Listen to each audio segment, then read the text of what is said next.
Moi ben, pois moi bo día. Quero comezar, como non podía ser de outra maneira, manifestando o rexeitamento do Bloque Nacionalista Galego ao asasinato machista que coñecemos onte desta rapaza Claudia de tan só 17 anos que faleceu asasinada onte en Totana e pola que acabamos de guardar un minuto de silencio, que é evidente que é simplemente un acto simbólico, porque o que temos que facer é políticas reais, políticas que combatan esta violencia de xénero terrible, este terrorismo machista que nos ataca por todos os lados e que todos os días nos pon os pelos de punta, non? E que vemos que é independente de calquera factor, de factor idade, de factor estudos, de factor clase social, que atravesa absolutamente toda a sociedade e contra que temos que ter moitos máis medios humanos e moitos máis medios materiais.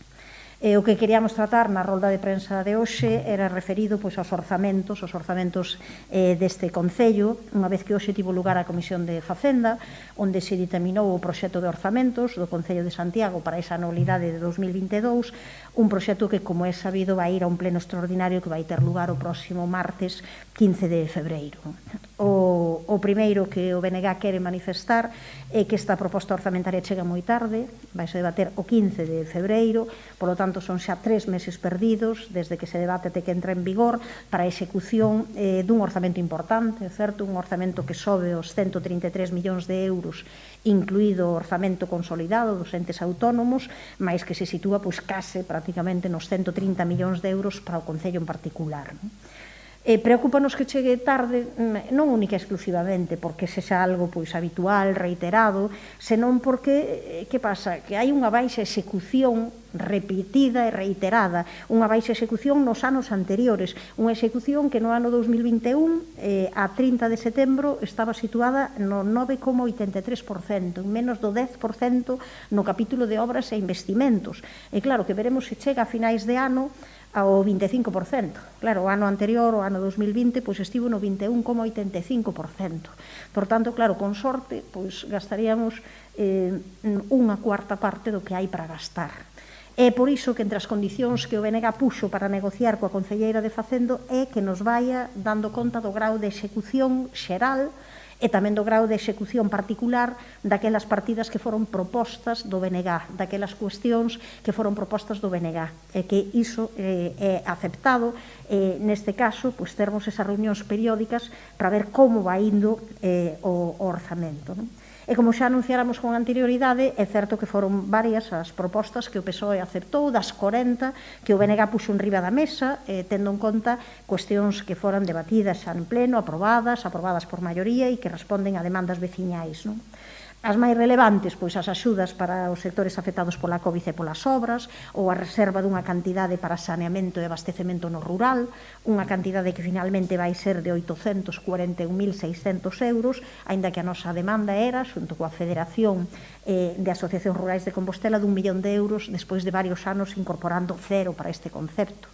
A estatua dedicada a Ángel Casal, que xa é hora de que teña unha estatua na cidade de que foi alcalde, a realización da segunda fase da obra de Castrondouro a Sar, cun importe de 420.000 euros, a posta en funcionamento do Centro de Asesoramento LGBT, aprobado no pleno pero sen realizar,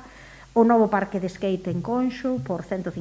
euros, ou a convocatoria da liña de axudas para ONG e cooperación por valor de 97.000 euros, a actuación integral en Guadalupe, a Ponderosa, cun investimento de 750.000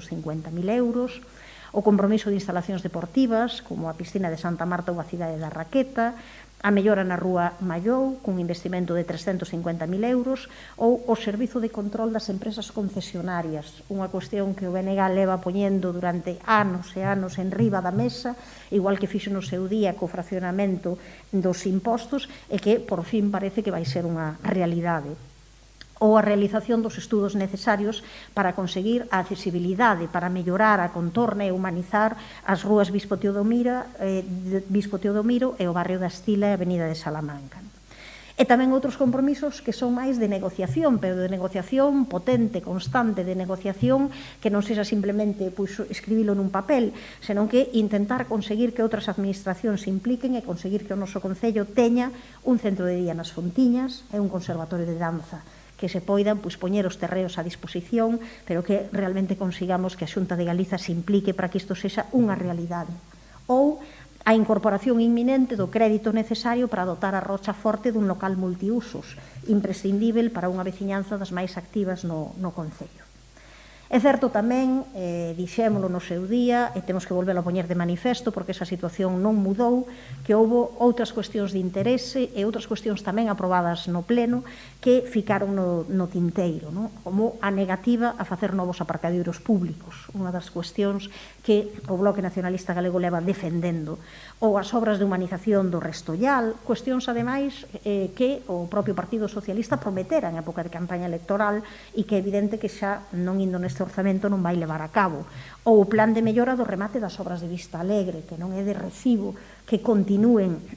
tal e como están e que pasen os anos e que ninguén lle poña remedio a esta situación, ou a fase pendente nas obras nos Vasquiños, a Pastoriza, a creación do Museo de Fotografía ou a creación dese espazo para as escenografías de Cucas, que haxe alguén que estea disposto a cederche as súas escenografías e que ti non poñes un local a disposición para poder facer justamente con iso unha intervención didáctica e que tamén de atractivo, tamén turístico relevante, pois é unha verdadeira mágoa, ou o remate das obras de Puente la Reina, ou un plan de emprego juvenil. Así que, claro, con estas cuestións en riba da mesa, é evidente que estes non son os nosos orzamentos, non son os orzamentos do BNG, non inclúen cuestións vitais para nós. E, sobre todo, xa o dixen desde o comezo, temos dúbidas da capacidade de xestión do PSOE para que sexan unha realidade. E abonda con ver os seus compromisos coas obras e os prazos e o que temos en realidade. Así que, claro, é certo que non son os nosos orzamentos, é certo que para nós hai moitas cousas que faltan, pero a incorporación de cuestións realmente tamén importantes para nós aprobadas en pleno e tamén a posta en marcha dese fraccionamento do pagamento dos impostos tras ese longo período de reclamación por parte do BNG, nos entendemos que merece unha abstención polo ben da veciñanza, porque nos entendemos que é mellor para Santiago de Compostela ter orzamentos que non telos. E, por tanto, se non escribimos nada, iso é o que non se vai facer. Así que nós o que imos, por menos, é facilitar a posibilidade de que agora apareza no proxecto de orzamentos pois estes serie de investimentos, esta serie de actuacións, e agardando que pasen a ser unha realidade. Desde logo, o noso traballo vai ser de seguimento constante, de vigilancia, para que sexan unha realidade. E a nosa posición, por tanto, para que iso poida ser unha realidade, no pleno do día 15 vai ser de abstención. Pero iso non significa que esa abstención signifique un pouco deixar que o Goberno continúe a actuar como o Estado estivo facendo até o momento e que non sigamos pelexando por conseguir outras cousas, non? Entre elas, algunhas moi importantes, que é que remate unha actitude servil coa Xunta de Galiza e co Goberno do Estado por parte deste Concello e, sobre todo, deste alcalde, e que se demanden as cantidades que nos corresponden, que se demande o que é de xustiza do Concello de Santiago de Compostela, comezando polo incremento de cantidades que recibe o consorcio. Que ser capaz de xestionar e de negociar isto é algo para nós absolutamente imprescindível para mellorar e para conseguir fixar poboación e mellorar as condicións de vida da xente da cidade histórica. E continuaremos levando a pleno iniciativas que denuncien que este proxecto de orzamentos tamén é unha oportunidade perdida, por exemplo, para conseguir que algúns servizos se presten a través da xestión directa e non de empresas privadas, algo que ademais facilita a Lei de Orzamentos do Estado de 2022 e que este goberno do PSOE non quiso aproveitar, algo que puxemos en riba da mesa. Porque esta Lei de Orzamentos permite que non conte a taxa de reposición. Levamos moito tempo dicindo que para os concellos hai un problema importante na taxa de reposición que impide que ti incorpores máis persoal. E máis persoal é o máis importante para os que os concellos funcionen ben. Pois existe nesta Lei de Orzamentos do Estado unha posibilidade que para a creación de novos servizos ou para o rescate, para intentar que sexan de xestión directa, que non conte a taxa de reposición. Por tanto, que se crea ese servizo novo de inspección, por exemplo, de control das concesionarias, en vez de facerse simplemente co persoal da casa, podría facerse como un servizo novo que se presta e onde poñemos 10 persoas a traballar nel. Iso non contaría a taxa de reposición e faría que o Concello neste momento puidese contar con esas persoas. Ou poderíamos aproveitar para que algúns servizos que están externalizados, como o servizo de xestión das multas, de que tanto se fala, ou o CAU, por non falar xa do tema reiterado da auga, todos, pero en xeral algúns outros servizos de menor entidade que poidan ser de maneira inmediata pasar a ser de xestión directa. E por iso, como creemos que aínda estamos a tempo de facer modificacións ao longo do ano, nós imos presentar no pleno ordinario, no pleno do 24 de febreiro, unha proposta para instar a que se estuden estas opcións á luz da nova normativa que o permite. Que se aproveite esa oportunidade que o mellor dentro de 2 anos non temos. Que o mellor non pasa por diante xa o ano que ven. E, por tanto, creemos que é unha ocasión inmellorável. A propia Concelleira de Facenda, porque isto, insisto, que foi tratado nas distintas reunións que tivemos de negociación dos orzamentos, pero tamén hoxe na propia Comisión de Facenda, a propia Concelleira dixo que ela estaría a favor de que eses servizos, digamos, importantes, porque son un servizo estrutural moi importante como o CAU, o servizo de xestión de multas, servizos dese tipo que puidesen pasar a ser prestados a través da xestión directa. Ela dixo que sí, pero que era necesario estudalo, que era necesario analizalo. Claro, e que non pode pasar como noutras ocasións, pois claro, como é necesario esa análise previa, eses estudos, pois resulta que pase o tempo e que non se faga. Entón, nós o que pedimos é que se faga, que se lle dé a prioridade e, pois, se facemos iso en 2 meses, 3, e podemos implementar e facer unha modificación ao longo do ano, que poidan recuperarse estes servizos para a xestión directa. Insisto, algo que permite a Lei de Orzamentos do Estado para este ano. Así que, como se deduce, hai moitas cousas que están en riba da mesa que non foron incluídas, como nesta proposta de orzamentos do Partido Socialista, sobre as que nós volveremos a insistir e continuaremos a pelexar. Ao mesmo tempo que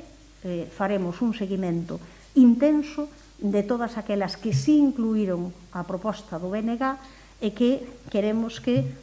cada certo tempo, cada certo período, se nos vaya dando conta de cales son os avances para que non nos pase como, polo menos desde até o momento, o Partido Socialista ven facendo, que cheguemos a finais de ano, fagamos contas, e entre o que poñamos nos orzamentos e o que finalmente sexa unha realidade haxe unha distancia que é absolutamente escandalosa. E xa con iso remato que vos quería dicir, anunciando esa abstención no pleno do próximo 15, pero anunciando ao mesmo tempo propostas que intenten levar adiante aquelas cuestións que nós consideramos imprescindíveis para mellorar as condicións de vida de santiagueses e santiaguesas e, sobre todo, tamén para conseguir que outras administracións poidan, desde logo, ter unha actitude ben diferente con Santiago de Compostela e conseguir así que haxa unha dotación moito maior, sobre todo para unha zona que é especial, que é para todo o que ten que ver coa cidade histórica.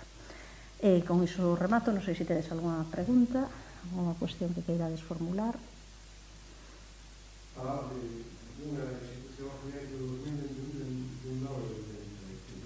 dun 9,83 a final do terceiro trimestre, que é o último que se coñece. Non se coñece aínda, a estas alturas, díxonos a Concelleira que se coñecería a mediados de marzo a execución definitiva, a dato de 31 de decembro. No momento que temos é até o 30 de setembro e a execución no capítulo de obras e investimentos é do 9,83.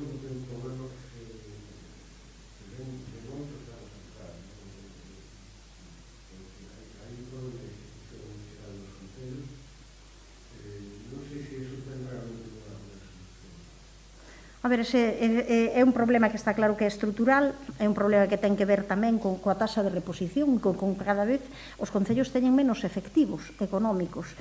menos efectivos humanos, e teñen, por tanto, menos posibilidades de xestionar algunhas cuestións, pero, sobre todo, tamén é un tema de organización, de como ti organizas a estrutura da casa para que iso sexa moitísimo máis áxil. Entón, claro, o que hai que facer é abordalo. Sabemos que temos un problema estrutural, que non somos capaces de gastar o que orzamos e que todo iso levamos arrastrando o tempo. Se ese diagnóstico está feito desde hai anos, nós o que temos que ter en riba da mesa é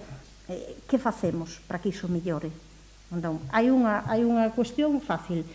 cantidade. Aumentemos o número de persoas que están a traballar. E iso, unha das maneiras que nos poñemos en riba da mesa é justamente intentando burlar a taxa de reposición en algúns casos e poder contratar a máis persoas, algo que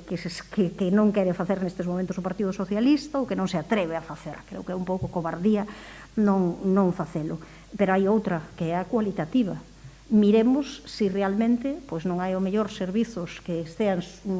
sobredimensionados ou que non están as persoas máis adecuadas justamente polos seus perfis para facer as funcións e fagamos unha reestruturación e dotemos de máis persoal aqueles que son absolutamente necesarios e imprescindíveis. E que se repite ano tras ano tras ano? Ao final, que os cadros de persoal acaban sendo prácticamente iguais. Agora vais abordar a nova RPT. É un momento importante para pensar cal vai ser a organización da casa. E moitas veces a organización da casa está pensada máis sobre o concelleiro ou concelleira que teñen arriba. Imaginemos, por exemplo, que un servizo non ten ningún sentido que na estrutura orgánica aparezan mesturados urbanismo con cultura. Que unha concelleira leva esas dúas cousas, sí, pero logo, tío, que tens que facer é unha estrutura que che permita esa axilidade. Eu xa sei que ese problema non é só do Concello de Santiago, que é algo que pasa no conxunto das administracións públicas, pero certo é que as porcentaxes de que falamos en Santiago son escandalosas, igual que a porcentaxe de que falamos en Santiago de investimento en obra pública, a respecto de outros concellos bastante máis pequenos que son capaces de mobilizar máis e mellor. Entón, aquí hai uns deberes tamén internos que facer.